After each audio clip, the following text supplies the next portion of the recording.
तुम्हारा लड़का मेरे पास है, 1 लाख रुपया भेजो नहीं तो लड़के की लाश मिलेगी। सोचिए अगर आपके फोन पर ऐसा मैसेज आए और आपका बेटा भी कई घंटों से गायब हो, क्या गुजरेगी आप पर। उत्तर प्रदेश के संत कबीर नगर में एक पिता के पास कुछ ऐसा ही कॉल आया। बेटा घर से गायब था और कुछ घंटे से फोन भी बंद था। फिर व्हाट्सएप पर बेटे की एक तस्वीर आई। तस्वीर में वो घायल दिख रहा था, आंख के आसपास खून के निशान थे। पिता ने पूछा क्या चाहिए? जवाब आया 1 लाख रुपए ऑनलाइन भेजने को कहा गया। पिता ने कहा भैया ऑनलाइन नहीं दे पाएंगे, समझ में नहीं आता है हमको, कैश दे सकते हैं। इसके बाद किडनैपिंग के बदले फिरौती की मांग बढ़ गई, 2 लाख रुपए की डिमांड। बच्चे के पिता इतनी बड़ी रकम देखकर दंग रह गए।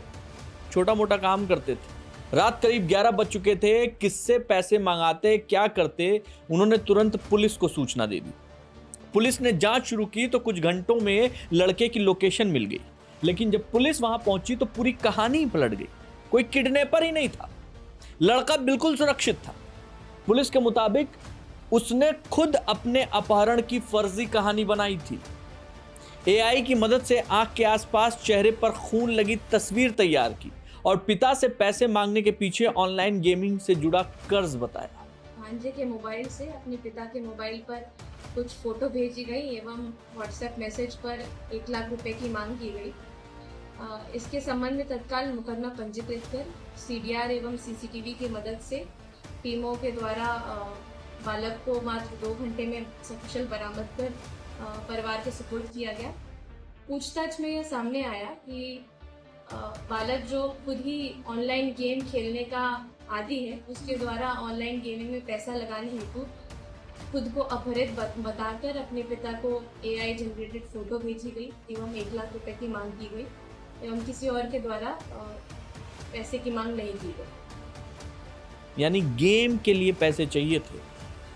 इसी पैसे के लिए बेटे ने अपने ही अपहरण की फर्जी कहानी रच डाली। अब आप ये सोच रहे होंगे कि बच्चा अपराधी कैसे बन गया। ये अपराधी गेम खेलने की वजह से बन गया। दोस्त, एक बात यहां लेकिन साफ कर दूं मैं कि हर गेम खेलने वाला बच्चा अपराधी नहीं है, वो अपराधी नहीं बनता। ऑनलाइन गेम को सीधे अपराध का कारण बताना भी सही नहीं है। फिर असली चिंता कब है? जब गेमिंग पर बच्चे का कंट्रोल कम होने लगे। विश्व स्वास्थ्य संगठन यानी WHO ने गेमिंग डिसऑर्डर पर एक रिपोर्ट दी थी। WHO के मुताबिक जो बच्चे ज्यादा गेम खेलने वाले होते हैं सब बीमार नहीं होते हैं। गेमिंग डिसऑर्डर तब माना जाता है जब बच्चों का गेमिंग पर कंट्रोल कम हो जाए।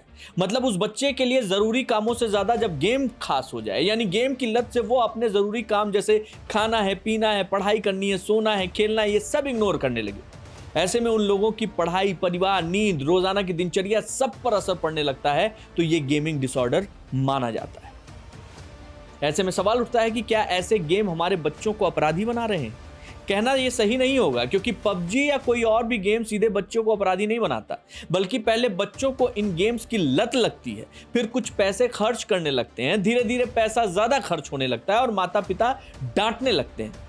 तब यही बच्चा माता पिता की नजरों से बचकर पैसे खर्च करने लगता है और फिर यहीं से गेम की लत से क्राइम की शुरुआत हो जाती है। आपके मन में एक सवाल उठ रहा होगा कि गेम की ऐसी लत को पहचाना कैसे जाए। ठीक है, बच्चा है, गेम है, नहीं समझ में आया, माँ बाप को लत लग गई, कैसे पहचाने? 5 पॉइंट आपको बताना चाह रहा हूं। पहली बात, अगर बच्चा फोन पर गेम खेलने से रोके जाने पर गुस्सा करने लगे, बहुत ज्यादा गुस्सा। दूसरी बात, पढ़ाई में उसका मन न लगे, पढ़ने के लिए वो जल्दी जल्दी बोर होने लगे। तीसरी बात, रात को सोने के लिए बिस्तर पर लेट जाए लेकिन काफी देर तक उसको नींद ही ना आए। चौथी बात, गेमिंग के बारे में झूठ बोलने लगे और पैसा छिपा कर खर्च करने लगे। और 5वीं बात, अपने माता पिता से भी छोटी छोटी बातों पर गुस्सा करने लगे, फैमिली और दोस्तों से दूर होने लगे। तब समझ लीजिए कि उसे फोन की लत लग रही है। ऐसे में सिर्फ बच्चों की जिद समझकर खेलने के लिए छोड़ देना बिल्कुल ठीक नहीं है मेरे दोस्त। अब ये भी जानते चलिए कि अगर आपका बच्चा यहां फंस गया है तो ऐसे में आप बतौर माता पिता क्या कर सकते हैं। जब घंटों देर तक बच्चे फोन मोबाइल पर गेम खेल रहे होते हैं और अचानक से आप उनको गुस्से में बोलते हैं फोन बंद करो, दिमाग खराब कर रखा है, जब देखो तब मोबाइल, जब देखो तब मोबाइल, फोन फोन फोन। ऐसे में वही बच्चा जो आपके सामने अभी तक बैठा था वो अपने कमरे में जाएगा और चुपके चुपके खेलेगा, आपसे झूठ बोलेगा, आपकी परेशानी और बढ़ाएगा। इसलिए आप पहले से ज़्यादा सतर्क हो जाइए। सबसे पहले अपने बच्चों को एक टाइम टेबल के रूप में एक रूपरेखा तैयार कीजिए। स्कूल जाने से लेकर उसके लौटने तक, खाने का टाइम, आउटडोर का टाइम, पढ़ाई का टाइम, मोबाइल फ़ोन देखने का, गेम खेलने का टाइम, सोने का भी। मान लीजिए आपका बच्चा फ़ोन पर गेम खेलने के लिए 1 घंटे का समय मांगता है, अब पूरा 1 घंटा पूरा होने वाला है, तो आप 10 मिनट पहले उसको याद दिला दीजिए कि भैया समय ख़त्म होने वाला है। अगर बच्चा 1 घंटे के बाद भी फ़ोन नहीं छोड़ रहा है तो एक झटके से फ़ोन मत छीनिए, ये गलत है। इसके बजाय प्यार से समझाइए, बेटा 10 मिनट एक्स्ट्रा टाइम दे दिया है, वो भी देख लो, वो भी ख़त्म हो गया है, आप फ़ोन रख दो बाबू। जब बच्चा खुद फ़ोन रख दे इसका मतलब है कि वो फ़ोन पर कंट्रोल पा रखा है, कंट्रोल है उसका। माता पिता और बच्चे तीनों की परेशानी कम हो जाएगी। और अगर बच्चा फ़ोन नहीं रख रहा है आराम से, तो छीन कर तो आप उससे नहीं रखवा सकते हैं, बल्कि अपनी मुश्किल बढ़ा रहे हैं। तो ये 5 पॉइंट्स जो आपको हमने बताए हैं, इससे आप फिर से इसको सुन लीजिएगा और इससे तय कीजिएगा क्या वाकई आपके बच्चे में ये लत है या ये लत लग रही है। अगर है तो सावधान होने की बहुत ज़रूरत है। अगर आपका कोई सवाल है, आपको ये एक्सप्लेनर कैसा लगा, कमेंट बॉक्स खुला हुआ है, आपके जवाबों का इंतज़ार रहेगा, आपकी प्रतिक्रिया का इंतज़ार रहेगा। जय हिंद।